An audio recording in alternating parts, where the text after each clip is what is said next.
I'm very happy to be here. I first want to thank the directors of Breaking Convention for accepting my proposal, because I had written to many training programs and conferences, and in the US, almost all the programs said, we don't have time for this topic in our trainings. It was very disappointing, but not because I think I should be the one to speak, but I thought this is an important topic. Let's prevent harms. So I'm very grateful to the Open Foundation for letting me talk to their community, and then to Breaking Convention. And I'm very excited to share with you some material from interviews I've done with psychedelic practitioners and participants, which they shared that psychedelics are powerful amplifiers of erotic energy and material when it's present, because it's not always present. But when it is present, it can be very surprising and very disorienting for the sitters. So I have a few cases to share with you about that. And also, psychedelics are powerful just amplifiers of transference and countertransference. One psychiatrist I follow said it's like transference on steroids. All right. So, where's this? Okay. All right.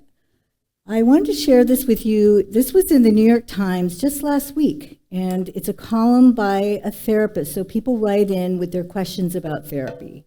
And this combat veteran with PTSD wrote, and he had was in therapy with a female therapist, and it was the first time he trusted a therapist, and she had told him he could talk about anything. And he said, for combat veterans, that's very important, because there's a lot they don't want to share. And so he had a sexual dream about her, and she chastised him. She was very upset with him for sharing this, and he didn't even give her any details. He did not have a crush on her. He didn't say anything, but he felt terrible after that session, so he wrote her an apology in a text, I think. 2 days later, her receptionist called and terminated the therapy over the phone. So he felt betrayed, but he felt like he had done something wrong and was really upset, because he said, my gosh, I trusted this person, and now I'm not sure I can ever be in therapy again.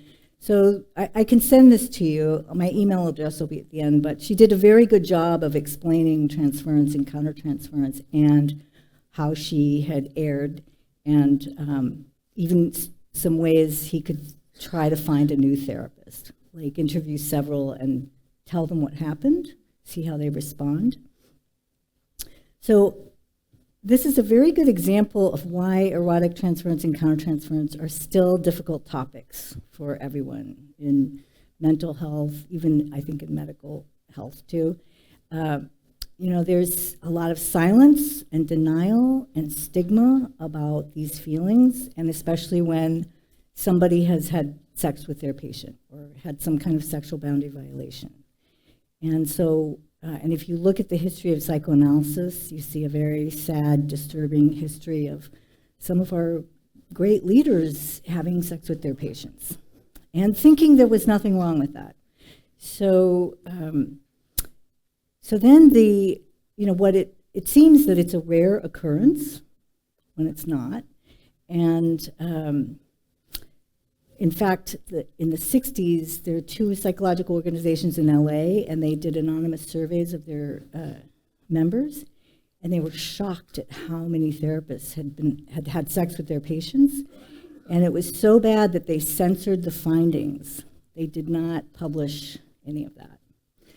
So for us therapists, especially beginning therapists, this seems like a rare occurrence, and it only happens to bad therapists. But in fact, it happens to everybody. I happen to think it's inevitable that we're going to experience erotic transference or countertransference in our work. And all kinds of other transference too, or intense feeling states like love and hatred. So I want to tell you the story about some of my supervisor experiences, because I think it's important for us to find safe, compassionate, educated supervisors or peers right? So my very first clinical job, I was working with cocaine addicts, and I was very green. And I was sitting with a patient, and we just had this one moment of looking at each other. And I was not a therapist, and he was not a patient. We were just this man and this woman looking at each other and finding each other attractive. And it was just this moment, but it was very disorienting. And I said, whoa. So I quickly said, let's do this symptom checklist. Okay, we're back in the saddle, you know. And I went to my supervisor later, and I told her what happened, and she said, uh-oh. And she just looked like alarmed. And I felt like I had done something wrong. And we did not speak about this. There were no other questions. I had to reassure her, actually, I have good boundaries. I'm not going to have sex with him. I was looking for support, really. But so maybe 10 years later, I have another supervisor. He's a very senior clinician. We're both psychodynamic. And I had a dream about a patient. And in the dream, it's a different patient, I say to him, we are not going to have sex. And his face just looked alarmed again. And I thought, oh, so I had to spend my supervision time that I pay for to reassure him, I have good boundaries. Don't worry, I'm not going to have sex with him. And then we did not talk about it. And here is a dream I had about a patient. I thought, oh, dreams are very important. Nothing. Shut that down. So then I had a new supervisor who was a senior psychoanalyst. And I was telling him about a patient. I gave the developmental history. I talked about his depression. I talked about the therapy. And he commented, he's very smart, about, different aspects of the case. And then he added, and this is going to be a little challenging because of the erotic countertransference. And I said, what? Well, I was just floored because I had really been denying that I was attracted to him. And I had omitted things about his physical appearance. So I said, how did you know? And he said, well, there's something just in the energy, the way you were talking about him is a little juicy. And then I thought, like I didn't say anything juicy, but later I realized, oh, this is like when you're talking to a friend or they're talking to you and they're telling you about another person and you detect that little sparkle, that little extra energy, and you realize, oh, they find that other person attractive. They have a crush on that person. So I realized that's the kind of energy that he was picking up on. And he invited me to explore all of this. He said, this is full of valuable clinical information. Lean into it, unpack it. Dreams, free associations, physical sensations, whatever comes to mind when you're working with him or about him is all important for the therapy. It's not about sex, and it's not about you. It's not, don't take it personally. So that was just so liberating. And I give my cases names, so I called him Adorable. And I'll tell you, I'll give you more about him, what I learned about him shortly. All right.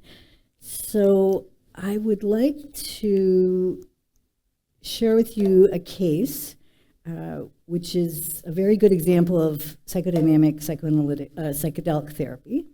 So N is a psychoanalyst and a psychologist, and she also provides CAP, ketamine-assisted psychotherapy.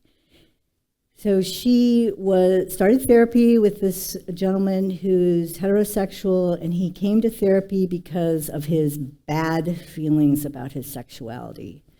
And it caused him great anxiety, but he also had very rigid and obsessive ways of thinking and feeling and relating to people. He was very stuck. And so they met twice a week for therapy, and he developed an erotic transference.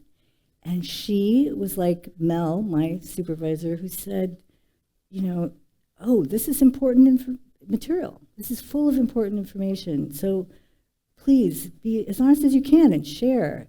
And she provided containment and reassurance about the boundaries. We're not going to have any kind of relationship outside of therapy. We're not going to act on these feelings. This is about your feelings. And so they did foundational clinical work together. And then after 2 years, they decided to do CAP. And they were doing sublingual lozenges and psycholytic doses because he responded very well to the medicine and he would talk a lot. So for his 5th CAP session, he came in and he said he was very anxious about his erotic transference. And he said, I'm really worried that pornographic material is going to come out during my CAP session. And he was not sure about doing it. And she said she felt a little alarmed, like, oh dear, am I walking into an enactment, a repetition from his history? Is it a really bad idea to add ketamine to this hot transference? Should I postpone the ketamine until we've worked through the transference? Or can I trust the relationship that we've built and move forward? So she decided to proceed. And during the CAP session, he ran with early longings for her to be motherly. That was what they discovered about his erotic transference was that it was very young and maternal. He then talked about his sexual urges and wishes, and they were very vivid. He described a deep wish to be inside her, all the way inside her, a deep cosmic fucking. His fantasy of expansive, sweaty animal sex between them would blow the universe to pieces. It would be a cosmic shattering into cosmic dust. And then they would be reconstituted. And so this was a powerful mystical experience for the patient. By being able to go in and through all the erotic feelings and material. And this experience was a metaphor for him breaking loose these bonds that had kept him stuck for most of his life. It was freeing of himself, his creativity, and his sexuality. And he understood that it's okay to have these feelings. He told her, everything has to go through you.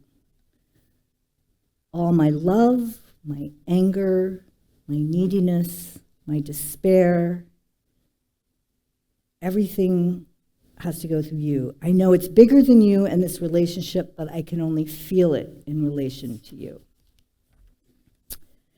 So I followed up with her a few months later, and she said that he had done several more ketamine sessions since that 5th one, often with a tinge of eros. She wrote, we've discovered that his erotic feelings are a way of opening himself up to all kinds of previously foreclosed experiences, such as aliveness, expansiveness, creativity, desire of all kinds, and risk-taking. And so he was opening up his narrow world in the rest of his life. He was taking classes, and he was becoming closer to loved ones. All right. So that's a very good example of working with erotic transference. And she also used the framework that I'm going to describe. So Nancy Bridges is a social worker who was at the Harvard Medical School, and this was her specialty, was erotic feelings in therapy, and she wrote an article for supervisors, actually. Sadly, she did not have the elevated position in Harvard Medical School that I thought she should have. Again, that silence and kind of stigma.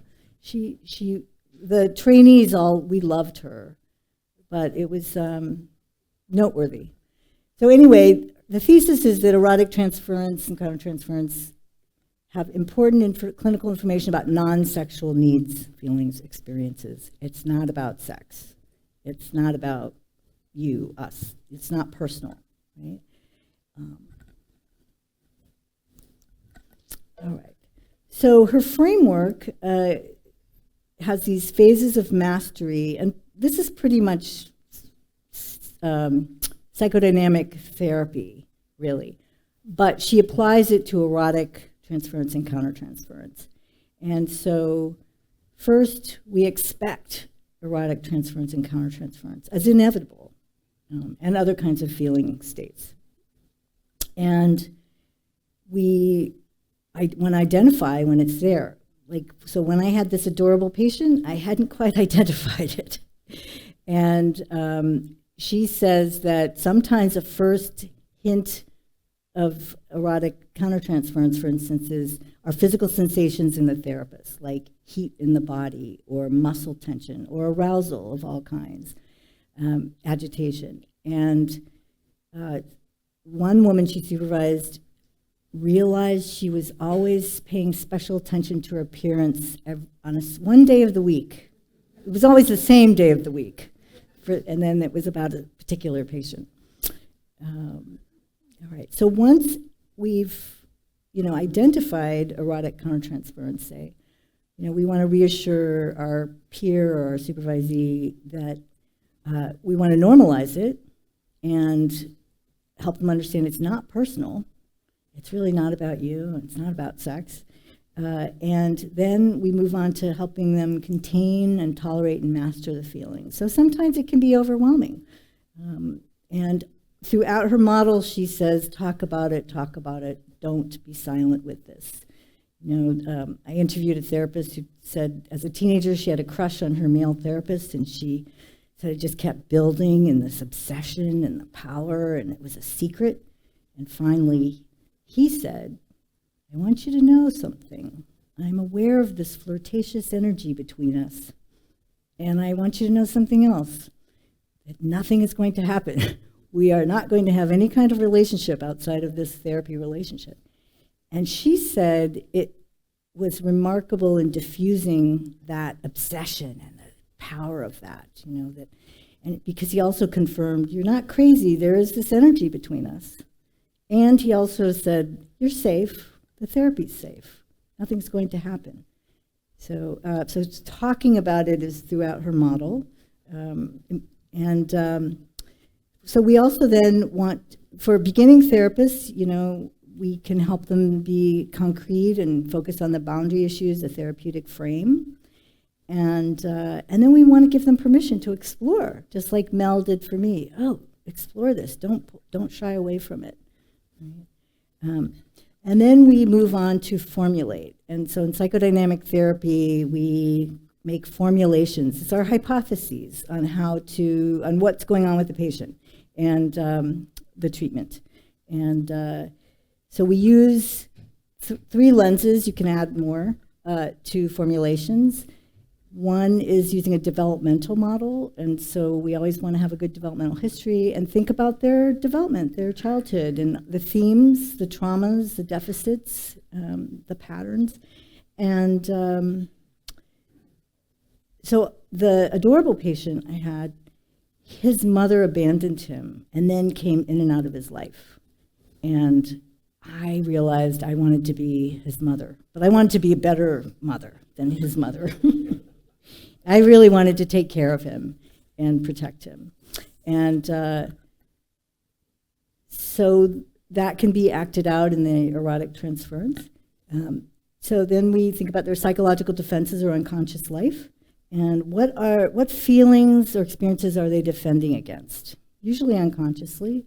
This patient had tremendous loss and anger, and he did not want to feel those, so he just was always adorable and kind and avoided conflict at all costs. When I worked with cocaine addicts, a lot of the men had never been in therapy and would use erotic transference hostilely, actually, and try to level the playing field because they were so uncomfortable being vulnerable and having less power.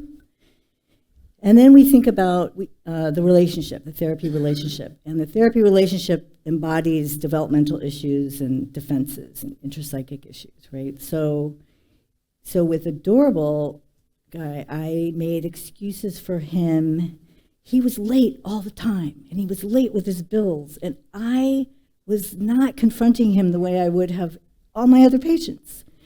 And I even omitted that in my supervision at the beginning. So I was trying to be a good mom, and then I realized, oh, this is how he relates to women. He's doing this with all the women in his life, even his wife, who was writing the checks late, and she'd be mad, and then she'd say, okay. So we formulate, and then we also want to get support and talk about all of our experiences, and making formulations is a creative process, and it's best done with other people, peers and mentors. And have self-awareness about what are our vulnerabilities, what kinds of patients or situations or life experiences can make us more vulnerable to transference, countertransference, and boundary crossings. All right. And then know the red flags that increase risk of committing a boundary violation, which I'm going to get to in a moment. All right. Then quickly, I'm going to just share with you a case. This is the case of T, and she is a very experienced therapist, spiritual practitioner, and psychedelic therapist. And she was working with a bisexual man who was married to a woman, and he had never told his wife that he was bisexual, and he had not ever lived into that part of his identity. And so he wanted to work on this in psychedelic therapy. He wanted to learn more about his sexuality and really try to integrate it into his life and embrace it. And so they did psilocybin therapy together, and she said it went very well. And then they decided to do MDMA therapy. And his MDMA experience was very erotic in that he was moving his body in this very sensual way. And she said, that was how I like to move my body. And then he asked for therapeutic touch in the session, and there were moments she had to stop his touch. And she told him in the medicine session, she was working very hard not to shame him, so she said, there's nothing wrong with what you're feeling or experiencing, and you have a right to your own eroticism. But there is a charge to the way that you're touching me now. It is activating my own erogenous zones. It is feeling more erotic on my body than I am comfortable with. So I'm going to have to step back from that. So she took away her hand, and she told me in the interview there was something that got opened up in me that I could not close. And it was part of me as a single person in my unlived sexual life that got opened up and got attached to him.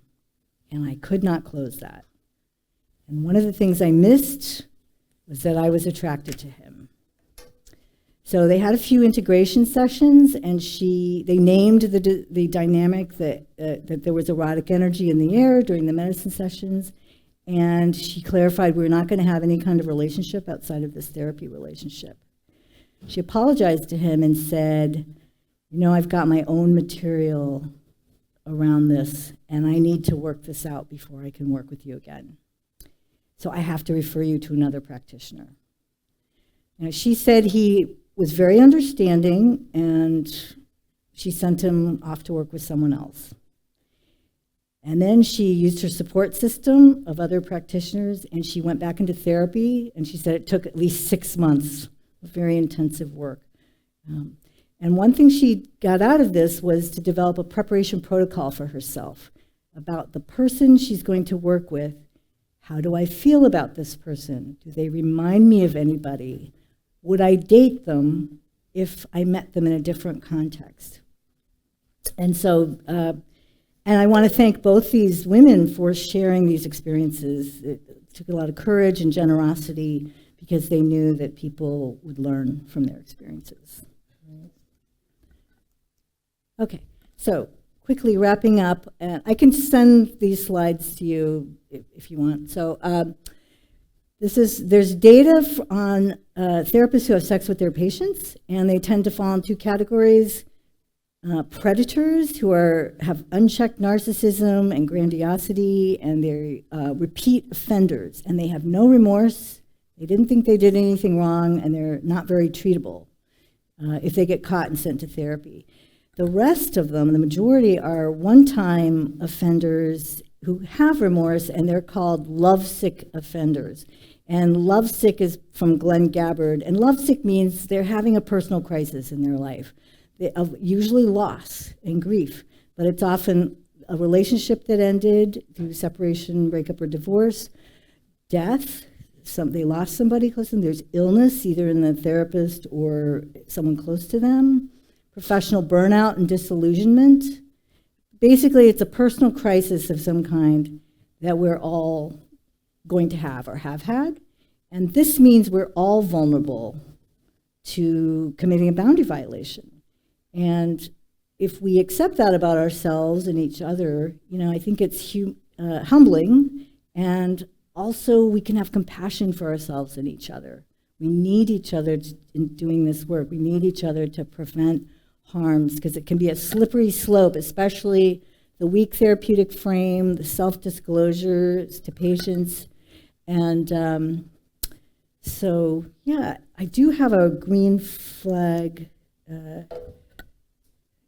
which are pretty self-explanatory, but we really need to take care of ourselves. I know people say self-care, but when you read about lovesick therapists and then you realize, oh, this is actually essential, not just something we give lip service to. So, yeah. I am still doing interviews of practitioners, so please, if anyone wants to talk. So the interviews are very consistent in the findings of just about the amplification of the energy and material, and how people use the support system and benefit from that. So thank you very much for your interest and support.